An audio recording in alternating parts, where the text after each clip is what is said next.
नमस्कार, खबरें जारी न्यूज 24 पर मैं हूं आपके साथ मकसूद खान। खास पेशकश में बात राहुल गांधी की। तेलंगाना की तरह ही पूरे देश में जाति जनगणना करवाएंगे, ओबीसी समाज को आबादी के मुताबिक हिस्सेदारी दिलवाएंगे और आरक्षण की 50% वाली दीवार ढहाएंगे। दिल्ली के तालकटोरा स्टेडियम में शुक्रवार को आयोजित भागीदारी न्याय सम्मेलन के मंच से राहुल गांधी ने जिस अंदाज में ताल ठोकी, उसकी गूंज 24 घंटे बाद भी सत्ता के गलियारों में गूंजती रही। बीजेपी ने आरोप लगाया कि राहुल गांधी भ्रष्ट नेताओं को ओबीसी समाज का आदर्श बनाना चाहते हैं। तो वहीं बीएसपी प्रमुख मायावती ने भी बीजेपी के सुर में सुर मिला दिया। हालांकि कांग्रेस के दलित नेता उदित राज ने कहा कि अगर ओबीसी समाज को सच्चाई समझ आ गई तो राहुल गांधी दूसरे अंबेडकर साबित होंगे। लेकिन बीजेपी ने पूछ लिया कि वो दूसरे नेहरू या इंदिरा क्यों नहीं बनना चाहते। रिपोर्ट। हिंदू इंडिया कहते हैं, 50% हिंदू तो आप हो, तो मीडिया में आपका एक आदमी क्यों नहीं है?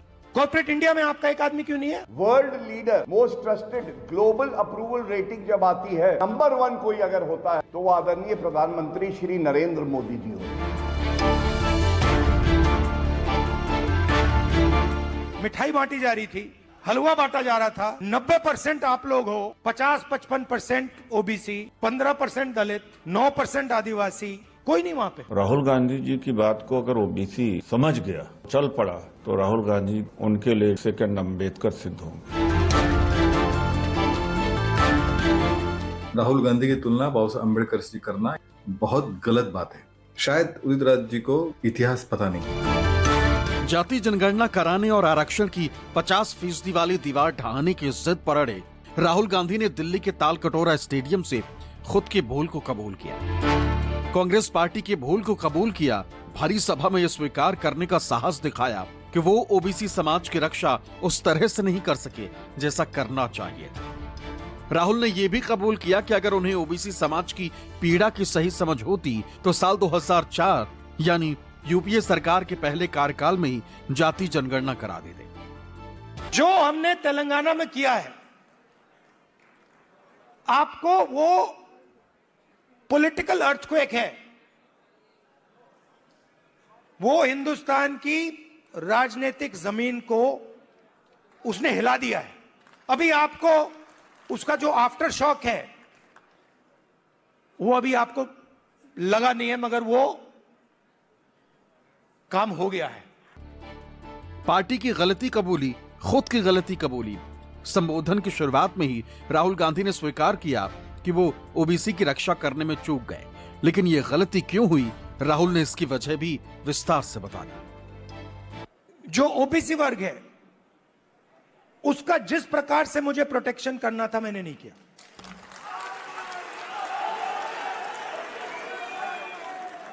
क्योंकि अगर, और इसका कारण था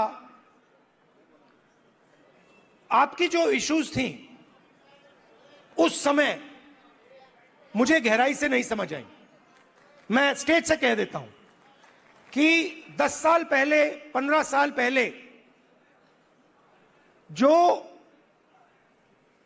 दलितों के सामने कठिनाइयां थी वो मुझे अच्छी तरह समझ आ गई।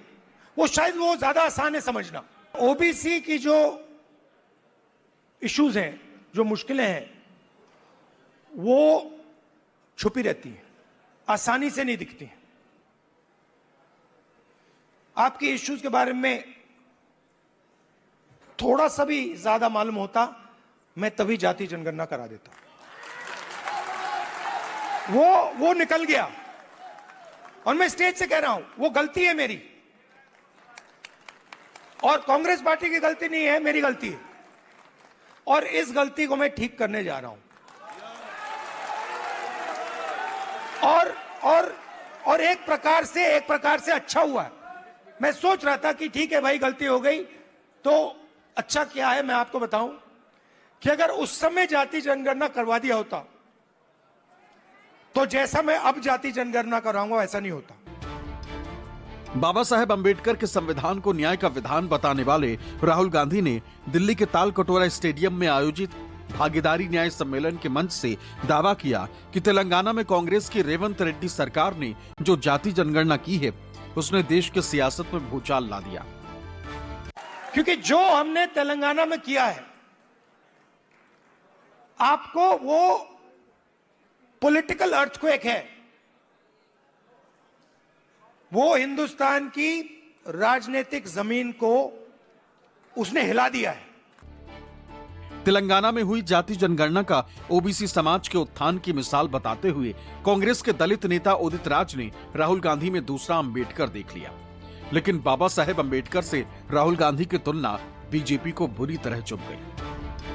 तेलंगाना में डाटा इकट्ठा हुआ है कास्ट सेंसस के साथ में कि SC ST OBC इन्वेस्टर्स कितने हैं कॉर्पोरेट सेक्टर में या ठेकेदारी कहा जाए, एजुकेशन का लेवल, नौकरियां कितनी घरों पे हैं, ये पूरा एक्सरे हुआ है वहाँ के समाज का। वही एक्सरे राहुल गांधी जी पूरे देश के लिए करना चाहते हैं। और राहुल गांधी जी की बात में दूरदर्शिता बहुत है। यानी अगर पिछड़ों को हम ऊपर लाते हैं या दलितों को ऊपर लाते हैं तो हमारी अर्थव्यवस्था बड़ी होगी, बाइंग पावर बढ़ेगी, क्रय शक्ति बढ़ेगी और जो समाज के अंदर असमानता है वह कम होगा। तो राहुल गांधी जी की बात को अगर ओबीसी समझ गया तो वो चल पड़ा तो राहुल गांधी उनके लिए सेकंड अम्बेडकर सिद्ध होंगे। मुझे लगता है ये राहुल गांधी की तुलना बाबा साहब अम्बेडकर से करना ये बहुत गलत बात है। शायद उदित राज जी को इतिहास पता नहीं है। यही गांधी नेहरू परिवार है जिन्होंने हमेशा ओबीसी और एससी के खिलाफ काम किया है, रवैया रखा है और उसी प्रकार के डिसीजन लिए हैं। ओबीसी समाज के लोगों से मुखातिब राहुल गांधी ने साफ किया कि जाति जनगणना उनकी जिद है और जो उन्होंने ठान लिया है उसे अंजाम तक पहुंचाने से पहले चैन की सांस नहीं लेंगे। कांग्रेस अध्यक्ष मल्लिकार्जुन खड़गे ने भी राहुल के साहस की दाद दी। मेरी बहन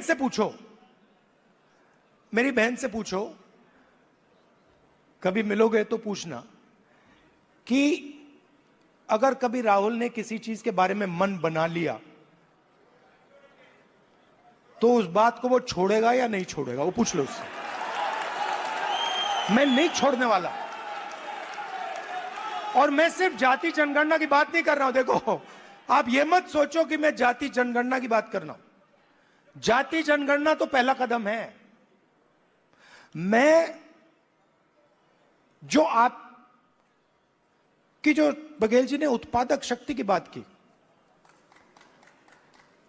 मेरा लक्ष्य है कि उस उत्पादक शक्ति को हिंदुस्तान में रिस्पेक्ट और हिस्सेदारी मिले।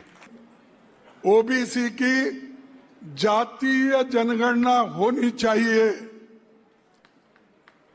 यह दूसरा कोई नहीं बोला, किसी के पास हिम्मत नहीं थी। सिर्फ एक ही आदमी घोषणा पत्र में भी कहा और खुले आम सबको उन्होंने कह रहा है। तो ऐसे लोगों के साथ जाना चाहिए। किनका साथ जाना? अरे तुम्हारे पास टिफिन गिफिन करके नहीं आए क्या? अरे राहुल गांधी का साथ दो, देंगे ना? जो देने वाले हाथ उठाओ। हालांकि तालकटोरा स्टेडियम से उठी ये गूंज सत्ता के गलियारे को बुरी तरह बेचैन कर गई।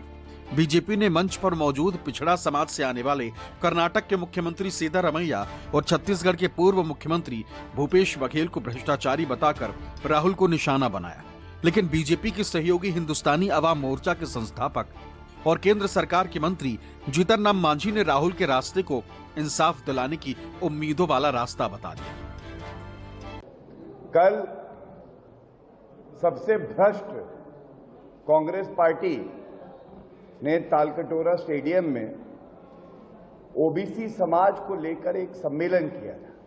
जब अपरिपक्व कांग्रेस के नेता राहुल गांधी बोले तो उन्होंने कहा, यहां उपस्थित नेताओं में आपके आदर्श बैठे हैं, लेकिन उन्होंने कहा कि देखिए सामने आपके आदर्श बैठे हैं, तो वहां पे उपस्थित जितने नेता और कार्यकर्ता थे वो सोचने लगे कौन है ये आदर्श। वो आदर्श कौन थे? वो आदर्श थे सिद्धारमैया जी, जिनके ऊपर भ्रष्टाचार के आरोप, वाल्मीकि समाज का जो फंड था उसका स्कैम, मूडा स्कैम। उसके बाद वहां भूपेश बघेल, राहुल गांधी के अनुसार वो आदर्श हैं।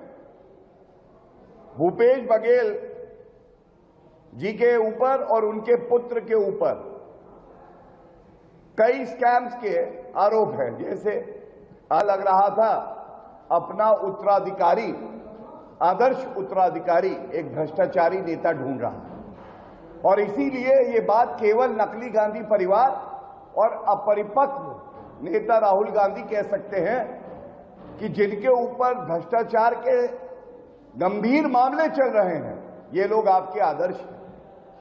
ये बेहद ही चिंताजनक है। अगर उन्होंने स्वीकार किया है कि हम उनसे गलती हुई है, तो अपनी गलती को समझने वाला और उसके लिए पश्चाताप करने वाला आदमी, हम समझते हैं कि उसको माफ़ी दिया जाना चाहिए कि वो ठीक रास्ता पर है। लेकिन जो गठबंधन में लोग हैं वो लोग शेड्यूल कास्ट के प्रति अच्छा नहीं रखते हैं, शेड्यूल कास्ट के लोगों को काफ़ी दबाते हैं। वैसे पार्टी के साथ अगर हैं वो, तो मैं समझता हूँ कि वो अच्छा नहीं है। कांग्रेस का एक उदात्त समय रहा है, हम भी कांग्रेस में थे। आज कांग्रेस को एक सीट भी न मिले, लेकिन चाहिए कि वो स्वतंत्र होकर के चुनाव, कांग्रेस का जो सेक्रीफाइस है उसको समझ करके बिहार की जनता और भारत की जनता उनको आगे बढ़ावेगी। बात निकली तो दूर तलक पहुंची। सियासत के सुनसान में खुद की कोई पहचान ढूंढ रही बहुजन समाज पार्टी की मुखिया और यूपी की पूर्व मुख्यमंत्री मायावती भी बेचैन हो उठी। डर ये कि कहीं बाबा साहेब की सियासी विरासत कांग्रेस के पास न चली जाए। बहुत कुछ तो पहले ही दूर जा चुका है, कहीं राहुल की अगुवाई वाली कांग्रेस बीएसपी के बचा कुचा वोट बैंक भी न खींच ले। इल्जाम ये आया कि कांग्रेस के दिल में कुछ और है, जबान पर कुछ और।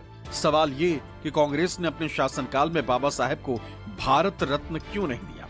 एक्स पर मायावती ने लिखा, लोकसभा में नेता प्रतिपक्ष का यह स्वीकार करना कि देश के विशाल आबादी वाले ओबीसी समाज के लोगों को उनका संवैधानिक हक दिलाने के मामले में कांग्रेस पार्टी खरी और विश्वास पात्र नहीं रही, ये कोई नई बात नहीं है, बल्कि ये दिल में कुछ और जबान पर कुछ और जैसी स्वार्थ की राजनीति ज्यादा लगती है। वैसे भी SC/ST को आरक्षण का सही लाभ नहीं देने और संविधान निर्माता बाबा साहेब डॉक्टर भीमराव अंबेडकर को भारत रत्न की उपाधि से सम्मानित नहीं करने, ओबीसी समाज को आरक्षण की सुविधा नहीं देने और सरकारी नौकरियों में इनके पदों को नहीं भरकर उनका भारी बैकलॉग रखने के जातिवादी रवैये को भला कौन भुला सकता है। इनका ये अनुचित जातिवादी रवैया अभी भी जारी है। हालांकि कांग्रेस पर मायावती के इस हमले का जवाब भी तुरंत आया। दलित नेता उदित राज ने मायावती को बीजेपी का स्लीपर सेल बता दिया।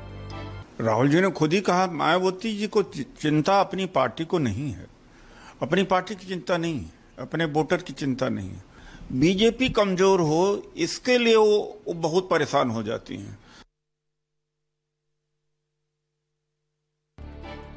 दिल्ली के तालकटोरा स्टेडियम के मंच से राहुल ने हमेशा की तरह याद दिलाया कि देश में जिनकी आबादी 90% है, सत्ता और सिस्टम में उनकी भागीदारी नगण्य है। 90% लोग पसीना बहाते हैं, लेकिन हलवा कोई और खा रहा है। निष्पक्ष मतलब News 24।